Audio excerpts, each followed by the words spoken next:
오늘은 여러분 우리 감리교회로서는 잊어버리면 안 될 웨슬리 회심 기념주일입니다. 한 유능한 목사님이 머리에 성경의 말씀을 듣고 머리로 하나님을 알고 머리로 선교하러 가면 많은 사람이 내가 아는 하나님을 믿을 것이다. 그리고 선교사로 파송을 받아서 나가서 열심히 머리로 아는 하나님을 전했는데 완전히 실패했습니다. 실패하고 돌아오는 그런 처량한 신세가 됐어요. 근데 한 조그마한 공동체에서 뜨겁게 기도하는 그들의 기도 소리를 듣고 자기도 모르게 발걸음이 그 기도의 장소로 옮겨져서 함께 기도하다가 머리로 알았던 하나님을 가슴으로 품게 됐습니다. 가슴으로 품게 되니 쇠퇴해져가고 부패해져가고 타락해가고 하나님의 나라와 정반대로 가는 영국 사회를 변화시키고 세계를 변화시키는 놀라운 사역의 주인공이 된 존 요한 웨슬리 목사님의 회심 기념주일입니다.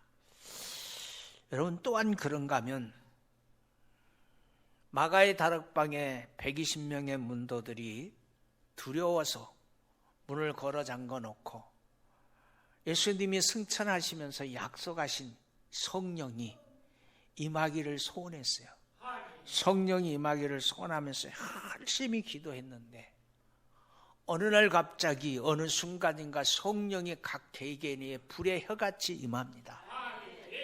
불의 혀같이 임하니 거기 모여있는 사람이 한 동네 사람이 아니고 이곳저곳에서 모여왔는데 성령 하나님의 불같이 임하니 그들의 입술을 성령 하나님이 사용하셔서 기도하게 만든 거예요. 기도하게 만들었는데 각자의 언어대로 기도하게 되는 거예요. 각자의 언어대로. 그런데 각자의 언어대로 기도했는데 저 사람은 무슨 기도하는지 내가 알고 내가 기도하는 것이 저 사람이 알아서 서로 소통하게 하는 성령 충만함을 통해서 뭐가 생겼느냐? 이 땅에 교회가 탄생되어지는 은혜를 입은 것이 성령 강림절입니다. 여러분 그 사람의 별명을 알면 그 사람의 삶을 대충 알죠. 그 사람의 별명을 알면 그 사람이 어떤 사람인지를 대충 알잖아요. 옆 사람이 별명이 뭐예요? 한번 물어봐요. 옆 사람 별명 있어요? 없어요? 한번 물어보세요. 시작. 여러분 옆 사람도 분명히 어렸을 때 그 사람을 상징하는 별명은 있었을 거예요. 별명 없는 사람이 없어요. 막 돌아다니는 사람은 별명은 발발이. 예? 그리고 그냥 이것저것 막 찍고 다니는 발을 가진 사람은 개발. 그런 별명이 있잖아요. 별명. 그런데 오늘 성령 강림절에 성령님의 별명이 있어요. 성령님의 별명이 4가지가 있는데 첫 번째 성령님의 별명은 보혜사. 보혜사. 뭐라고요? 보혜사. 요한복음 14장 16절부터 18절까지 보니까 성령님의 첫 번째 별명 보혜사는 어떤 뜻이냐면 보혜사 성령님은 어떤 분이냐면 첫 번째 보호해 주시고 두 번째 은혜 주시고 세 번째 가르쳐 주시는 하나님이다. 보혜사 성령님의 별명 첫 번째 보혜사인데 보혜사 성령님은 보호해 주시고 은혜 베풀어 주시고 가르쳐 주시는 하나님. 여러분 좋잖아요. 우리를 보호해 주시고 우리에게 은혜 주시고 우리를 가르쳐 주시는 하나님. 그 보혜사 하나님. 성령님의 별명은 좋더라니까. 보혜사. 두 번째 성령님의 별명을 보니까 파라크레토스라고 되어 있어요. 파라크레토스. 이 로마서 8장 26절에 파라크레토스 성령님의 별명을 정확하게 설명하고 있는데 뭐라고 설명하고 있냐면 이렇게 말하고 있네요. 우리의 연약함을 도우시나니. 첫 번째 파라크레토스 성령님은 우리의 연약함을 도와주세요. 나 여기가 너무나 아파요. 도와주세요. 응? 그리고 우리가 마땅히 기도할 바를 알지 못하는데 그 성령 하나님이 우리를 위해서 친히 탄식하면서 기도했어요. 성령 하나님 나를 위해서 기도하고 있어. 응? 여러분, 파라크레토스 성령님은 어떤 분이냐? 옆에 와서 나를 도와주시는 하나님. 옆에 와서 나를 도와주시는 하나님이 누군가 실감나게 우리 한번 설명을 해보면, 남자는 여자 없이 못 살아요. 맞아요, 틀려요. 남자가 밖에 나가서 어깨를 쫙 펴려면 안에서 아내가 남편의 길을 살려주면 딱 현관 나갈 때 어깨가 쫙 펴서 나가요. 그런데 아내가 안에서 남편의 길을 쫙 꺾어 놓으면 현관 나갈 때부터 어깨가 이렇게 휘어져. 그래서 하루 종일 다른 사람 앞에 기죽어서 살아요. 여러분, 여러분의 남편이 기가 살아서 어깨를 쫙 펴고 살기를 원해요? 그냥 어깨 콕 숙이고 기죽었네 하고 그렇게 살기를 원해요? 어느 쪽이에요? 여러분의 자녀가 세상에서 모든 사람을 이끌어가는 리더로 살기를 원해요? 졸졸졸 따라다니는 쫄병이기를 원해요? 어느 쪽이에요? 길을 펴면서 살기를 원하잖아요. 응? 파라크레토스 하나님, 그분이 바로 남편에게는 아내 같은, 자녀에게는 부모 같은, 옆에서 도와주시는, 말없이 헌신하며 도와주시는 부모 같은 그런 하나님이시라는 걸 기억하시기를 바랍니다. 세 번째, 성령님의 별명 세 번째, 보증자. 여러분, 로마서 8장 15절에 보니까 성령이 내게 임해야 하나님은 아빠, 아버지라고 부를 수 있어요. 그래서 그 하나님은 나를 양녀 삼아주신단 말이에요. 그래서 보증자란 말은 우리의 구원을 보증해 주시는 분. 그래요. 너는 천국 갈 수 있어. 보증해 주시는 하나님. 그분이 성령 하나님. 성령 하나님, 성령님. 그런데 그 안에 보혜사, 파라크레토스, 보증자, 마지막 사도행전 1장 8절에 보니까 성령님의 별명이 있는데 능력자라고 되어 있어요. 성령님과 함께 살면 능력이 많은 거예요. 어떤 능력이요? 어떤 능력이 많아요? 도나미스, 무지무지한 힘을 가진 능력이 많은 거예요. 성령 받으면 능력이 많은 거예요. 그래서 이 성령의 네 가지 별명을 우리는 꼭 붙들고 오늘 말씀을 통해서 성령의 은사가 나의 삶 속에서, 내 자녀들의 삶 속에서, 우리 교회에서 일어나고 누려지고 보여지고 증거되어지시기를 주님의 이름으로 축원합니다.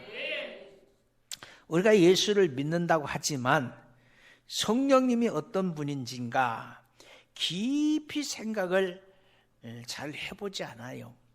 그래서 대충 알고 있지만 설명하라 그러면 아마 중직자도 성령에 대해서 정확하게 알고 정확하게 설명하는 것은 그리 쉽지 않을 겁니다.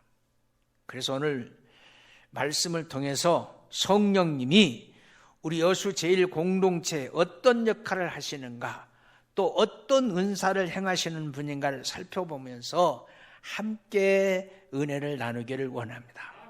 성령은 구원을 완성시키는 분으로 이 땅에 오십니다.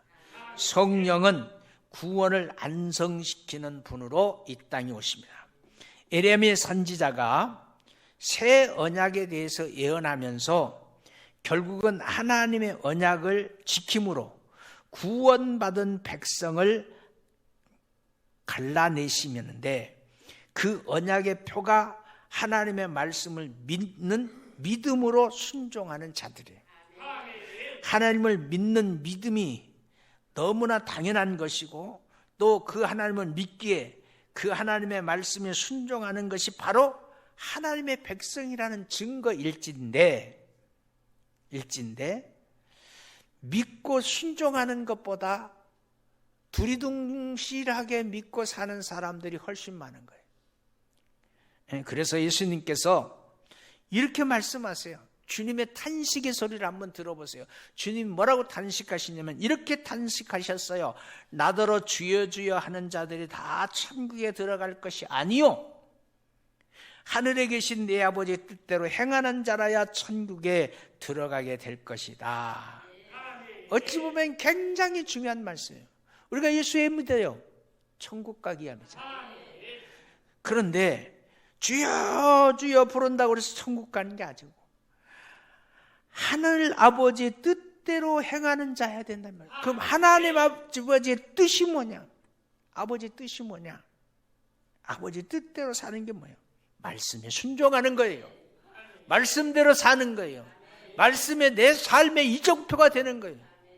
그런데 구약에 보면 이스라엘 백성들은 시내산에서 하나님의 말씀을 직접 받았어요. 시내산에서 직접 받았어요. 그리고 하나님의 백성이 되었는데도 하나님의 말씀을 순종하지 못하는 그런 백성이 되었다고 기록되어 있는 거예요. 어찌 보면 이스라엘 백성은 하나님의 말씀을 온전히 순종하지 못함으로 첫 언약을 불순종한 모델로 기록되어 있는 거예요. 역사라는 큰 교훈을 통해서 언약을 파기하면 결국은 하나님의 백성이 되지 못한다는 것을 보여주는 겁니다. 그래서 하나님께서 새 언약을 선포하시고 새 언약을 행할 때는 반드시 이 언약을 성취하기 위하기 때문에 하나님이 직접 사람들의 마음에 오셔서 하나님의 말씀을 알게 하고 믿게 함으로 구원을 안성시키겠다. 그분이 누구냐? 그분이 바로 성령 하나님이세요. 그래서 구약의 마지막 책이 뭐예요? 구약의 마지막 책이 말라기서예요. 말라기서의 마지막 기회를 주셨는데 돌이키지 않으면 더 이상 기회가 없다고 말씀하시는 내용이 말라기 4장 5절부터 6절에 있는 거예요. 그 4장 5절부터 6절의 말씀 가운데 핵심, 돌이키게 하리라 그랬는데, 주님은 돌이키게 하고 돌이키고 싶어서 왔는데 돌이키지 아니하며 그랬어요. 하나님은 돌아오기를 바랬어요. 돌아오기를 바랬는데 이스라엘 백성들은 돌아가지 아니했어요. 그래서 두렵건대 내가 와서 저주로, 왜? 돌이키지 않은 땅을 칠까 하노라 그랬습니다. 여기에 엘리야 선지자는 북쪽 아하강 때 우상이 가득한 땅에서 누가 진짜 신인지 갈아내는 선지자가 됐어요. 대표성이 있는 선지자지요. 이제 하나님께서 역사적으로 마지막으로 엘리야와 같은 선지자를 하나님의 일꾼으로 보내서 하나님을 알게 하고 그들의 마음을 아버지께로, 하나님께로 돌리는 일을 했습니다. 그때 마음을 하나님께로 돌이키지 아니하면 저주, 그리고 돌이키면 하나님이 회복의 은혜를 허락하셨어요. 돌이키지 않았어요. 경고했는데도 돌이키지 않으면 저주하겠다고, 땅을 치시겠다고. 이제 마지막 시대는 마음을 하나님께서 돌이키지 않으면 심판받게 되는 시대만 남아있다고 말씀했으니 이것이 구약의 마지막 메시지예요. 그래서 신약시대는 예수님께서 이 땅에 오셔서 구약의 짐승 대신에 속죄의 제물이 되심으로 우리의 죄를 구원하시는 근본적인 구원을 안성시키는 분이라는 거예요. 그리고 이것을 믿을 수 있는 기회를 주신 겁니다. 이것이 바로 기쁨의 소식 복음이에요. 모든 사람이 구원받을 수 있는 기회, 복음을 믿으면, 복음을 받아들이면 복음이 있는 자는 구원이 있는 겁니다. 그래서 오순절 마가의 다락방에서 성령이 오심으로 모든 사람들에게 성령 받을 수 있는 시대를 열어놓은 겁니다. 이런 시대적인 하나님의 뜻을 발견하고 예수를 믿게 된 공동체, 바로 교회. 건물이 아니고 공동체, 바로 교회. 그 공동체를 에클리시아라고 그래요. 에클리시아라고 하는 말의 뜻은 죄에서 구별된 성도들의 모임. 오늘 우리 여기 모여있는 믿음의 공동체. 초대교회 성도들에게 바울이 교회로를 쓰면서 제일 먼저 이야기한 게 뭐냐면 하나 되라 그랬어요. 교회는 성령의 이름으로 하나 되는 거예요. 에베소 4장 1절부터 3절 오늘 본문에 읽었어요. 우리가 읽었어요. 그러므로 주 안에서 갇힌 내가 너희를 권하느니 너희가 부르심을 받아 모든 일에 합당하게 행하며 모든 겸손과 온유와 오래 참음과 사랑 가운데서 서로 용납하고 평안을 매는 줄로 성령이, 그 다음 우리 같이 성령이 하나 되게 하신 것을 힘써 지켜라. 부흥하는 교회는 하나된 교회예요. 하나된 것을 힘써 지키는 거예요. 바울이 로마 감옥에서 묵상하면서 교회를 위해서 기도할 때 하나님께서 이런 감동을 주심으로 교회가 하나 되어야 된다. 부르심을 받는 일에 합당히 행해서 예수 믿는 자는 복음에 합당한 삶을 살아라, 그런 얘기예요. 여러분은 그런 복음에 합당한 일이 뭐냐? 겸손과 온유와 오래 참음과 사랑과 용납과 평안, 이것이 다 성령 하나님이 주시는 마음이니, 다시 말해서 성령을 통해서 하나 되게 하신 것을 지키는 성도들에게는 겸손이 있고 온유가 있고 참음이 있고 사랑이 있고 용납이 있고 평안이 있는 줄로 믿습니다. 이것을 힘써 지켜라. 여러분, 겸손을 빼앗기지 마시고 온유를 빼앗기지 마시고 사랑을 빼앗기지 마시고 평안을 빼앗기지 말고 인내를 빼앗기지 말고 사시기를 주의 이름으로 축원합니다. 그래서 오늘 본문은 성도는 하나라는 것을 강조하고 있는 거예요. 성도는 하나다라고 하는 것을 강조하고 있는 것이 4절부터 6절이에요. 자, 어떻게 하나요?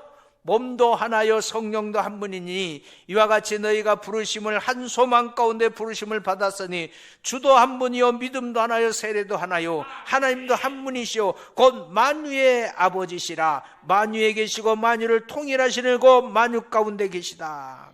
성도는 하나이신 하나님에게서 나왔기 때문에 하나된 모습이어야 된다. 하나된 모습이어야 된다.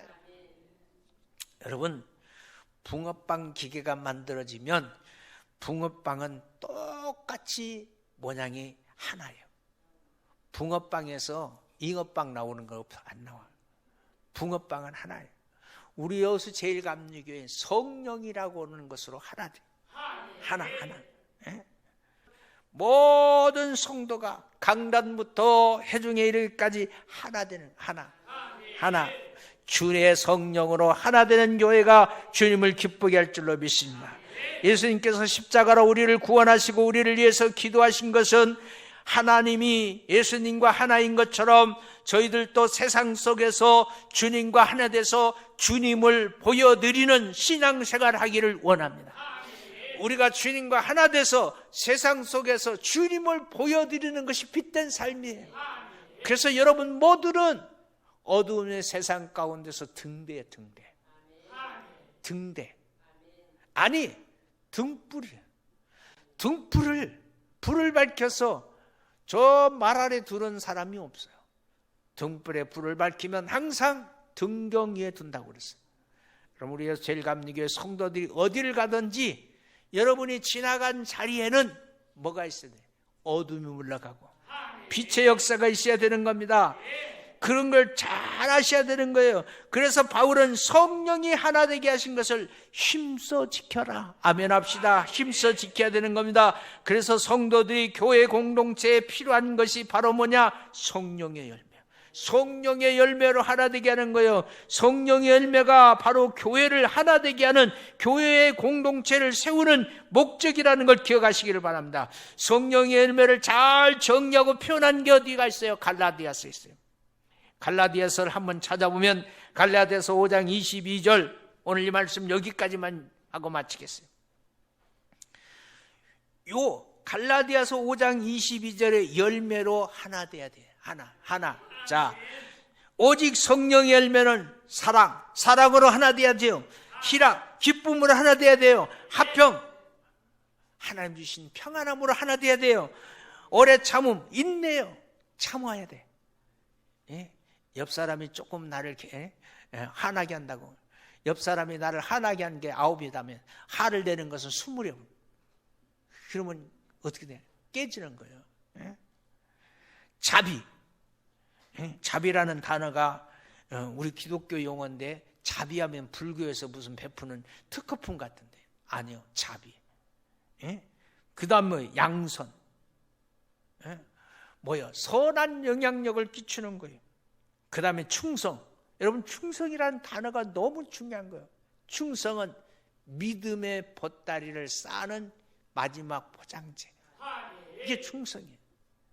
믿음이라는 단어가 뭐라 했어요? 에무나라고 그랬어요. 에무나라는 단어의 뜻은 성실, 신실, 진실이라고 그랬어요. 그러니까 믿음 생활은 성실해야 돼. 믿음 생활은 진실해야 돼. 믿음 생활은 신실해야 돼.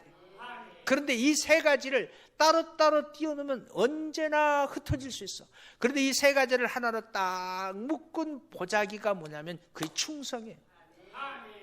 그래서 믿음의 마지막 종착역은 충성이에요. 그래서 맡은 자가 구할 것은 뭐라? 충성이라고 말하는 거예요. 여러분, 충성스러운 신앙생활 하시기를 주님의 이름으로 축원합니다.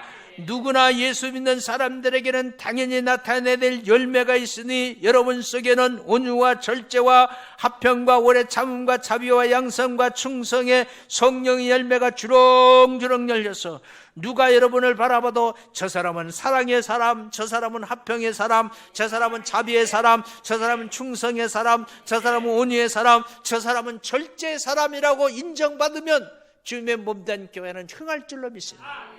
주님의 몸된 교회는 은혜의 파도가 넘칠 줄로 믿습니다. 그런 아버지는 우리의 제일 감리교회가 되어지기를 주의 이름으로 축원합니다. 기도하겠습니다. 하나님,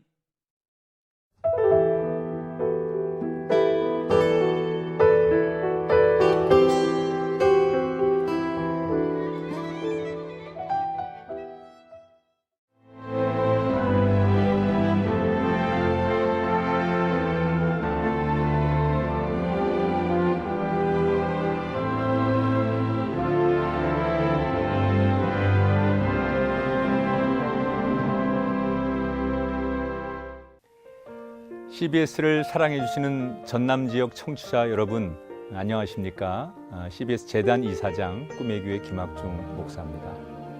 여러분의 사랑과 관심 덕분에 전남 CBS가 순천시 장천동에 새로운 사옥을 마련하게 됐습니다. 이 방송국 사옥이라는 것은 단순히 건물을 짓는 의미에 지나지 않습니다. 전남 지역 복음 전파와 특별히 다음 세대를 위한 미래 비전을 세우는 일입니다. 코로나19로 모든 활동이 중단되고 또 관계가 단절되는 상황이지만 우리 CBS 방송만큼은 우리의 발길이 닿지 않는 곳까지 구석구석 하나님의 말씀을 전하는 위대한 힘을 지니고 있습니다.